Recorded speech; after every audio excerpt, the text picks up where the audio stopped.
On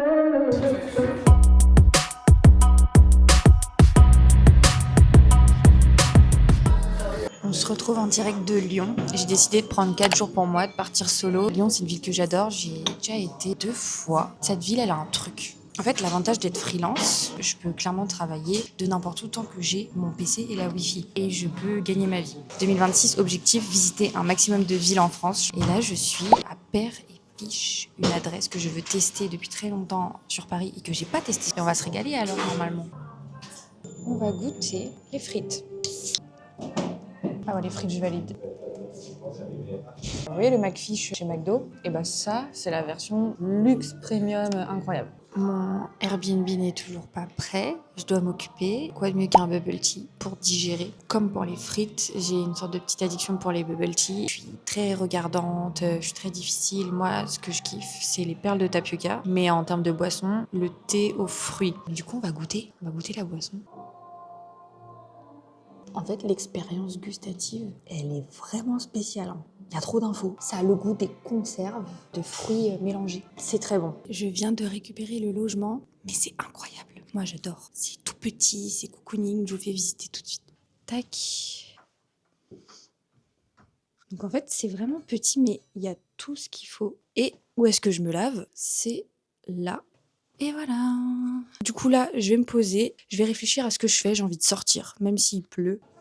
Franchement, c'est sympa. Et en fait, c'est comme ça qu'il fait pour arnaquer les gens. C'est hyper perturbant ce qui vient de se passer. J'ai pas très faim. Je me dis, je vais passer au casino, je vais prendre 2-3 trucs, histoire de grignoter et de pas dormir le ventre vide. J'arrive en caisse, 13 €. Mais en fait, j'ai vraiment l'écran sous les yeux avec 8 lignes. Et là, je vois fruits et légumes. Et je lui dis, pourquoi il y a écrit fruits et légumes? Il me dit, non, c'est les chips parce que ma machine, elle reconnaît pas les chips. Du coup, j'ai mis fruits et légumes. Je dis, ouais, sauf que là, je pense qu'il y a un problème. Regardez. Et là, il dit, ah, mais qu'est-ce que je suis bête.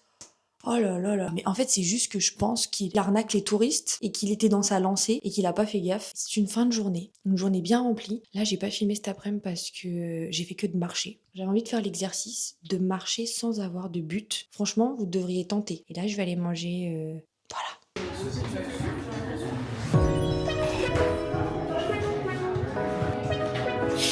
Je suis en direct du Caillou Café. Je cherchais un endroit pour pouvoir faire du TT tranquille dans Lyon et j'ai trouvé ce café-là. Le truc cool, c'est que pendant le trajet donc de Paris à Lyon, j'ai pu lister toutes mes tâches, les trier par ordre d'importance, les mettre dans la matrice d'Eisenhower dont je vous avais déjà parlé. Je me suis prévue là sur ces 4 jours 3 grosses sessions de travail et donc dans la première forcément c'est les trucs les plus urgents. Ah oui, et je voulais tester autre chose pour changer parce que je prends tout le temps des cafés au lait d'avoine froid et là j'ai voulu goûter un mocha. Donc c'est chaud et c'est autre chose, bon, toujours au lait d'avoine. En tout cas il est beau, j'ai peur. Ça passe crème. Et je me rends compte qu'en fait, le café, en fonction de là où tu le prends, vous allez me dire c'est logique, mais pour moi qui viens d'entrer dans ce monde, c'est pas logique pour moi, tous les cafés avaient le même goût. Ou alors ça changeait, mais un tout petit peu, mais en fait pas du tout. T'as des cafés qui ont des goûts immondes, mais vraiment des arrière-goûts de forêt, bizarre. Et donc celui-là, bon, je dirais pas qu'il a un arrière-goût de forêt, mais en tout cas, il a pas un arrière-goût de fou.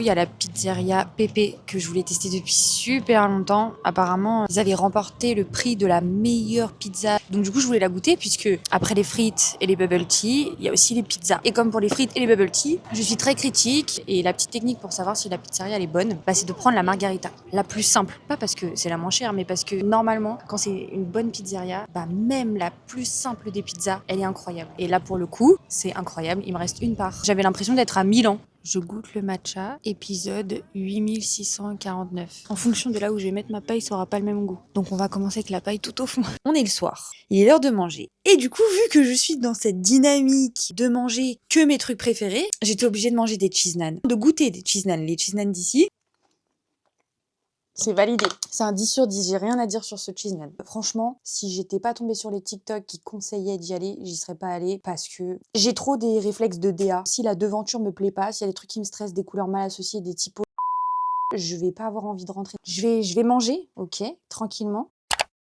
On passe à la session de travail numéro 2. Donc déjà l'envoi de mes factures aux écoles où je suis intervenante. Je dois faire des relances par mail. J'ai un call avec un artiste pour lui présenter des pistes de direction artistique. Je dois faire les placements d'une de mes chorés pour le spectacle de fin d'année et je suis dans un endroit extrêmement sympathique qui est le Balade Café. C'est un lieu laptop friendly où juste tu prends une boisson et puis t'as accès au wifi, t'as de la place, t'as des prises, c'est énorme. Et du coup j'ai pris un latte très très succulent. Là pour le coup l'arrière-goût du café je l'aime bien. Voilà, en fait, il existe plusieurs types de typographie. En fonction du message qu'on veut transmettre, on ne va pas se diriger vers la même famille. Et là, ce que je te propose, c'est qu'on se dirige vers la famille des typos manuscrites. Donc, c'est avec l'effet un peu écrit à la main. Ouais. Voilà le repas de ce soir. Donc, c'est le sandwich avec les falafels, là. C'est la dernière soirée. Et qu'est-ce que c'était bien! C'est tellement bien, déjà de pouvoir travailler de n'importe où, mais au-delà de ça, en termes d'introspection, de partir seul, d'apprécier sa propre compagnie, c'est un exercice qui devrait être obligatoire. Quand tu arrives à 50 ans et qu'en fait tu te rends compte que tu peux pas être seul, que tu ne supportes pas la solitude, t'es pas en paix avec toi parce que t'apprécies pas ta propre compagnie. Et ça, c'est un petit peu triste, quoi. Hop. Je suis pas une youtubeuse beauté, mais je vais vous montrer quand même ce que je mets sur mon visage. Je mets 2 trucs. Je mets ça déjà. Deuxième truc que je mets, c'est ça. Et oui, car je me fais vieille. Et voilà la skincare. Sur le sujet d'aimer sa propre compagnie, j'avais pas spécialement de doute là-dessus. Je savais que j'apprécierais ma propre compagnie, je savais que j'étais capable d'être seule, surtout que moi de base je suis quelqu'un d'introverti. Ça veut dire que je me recharge seule. Donc à la base la solitude c'est un truc que j'aime bien, on va pas se mentir. Et en plus de ça avec mon métier je suis amenée à voir beaucoup de monde. En une semaine, je peux voir jusqu'à 150 personnes différentes. Donc en tant que personne introvertie, j'aime la solitude. Et sans ça, j'aurais pas d'équilibre. Et franchement, à refaire, c'est déjà prévu. Et moi, je trouve que Lyon, c'est une bonne ville pour les freelances. Parce que pouvoir trouver des coffee shops laptop friendly toute la journée, wifi gratuit, et juste tu consommes un truc et on te laisse tranquille, et t'as de la place. Pareil, c'est business is business. Hein. Et bien sur ce, je vais aller dormir. Demain, j'ai mon train à 15h30. J'arrive sur Paris vers 17h30 et je donne cours de danse à 19h30. Du coup, parmi les métiers que je fais aussi de la photo. Et dans 3 jours, je vais donner un cours à des 2e années de bachelor en communication, justement, sur la photo. Et je suis en train de finir les derniers détails de mon cours. En tout, on a 4 séances ensemble, étalées sur 2 mois. Donc, c'est un projet plutôt cool.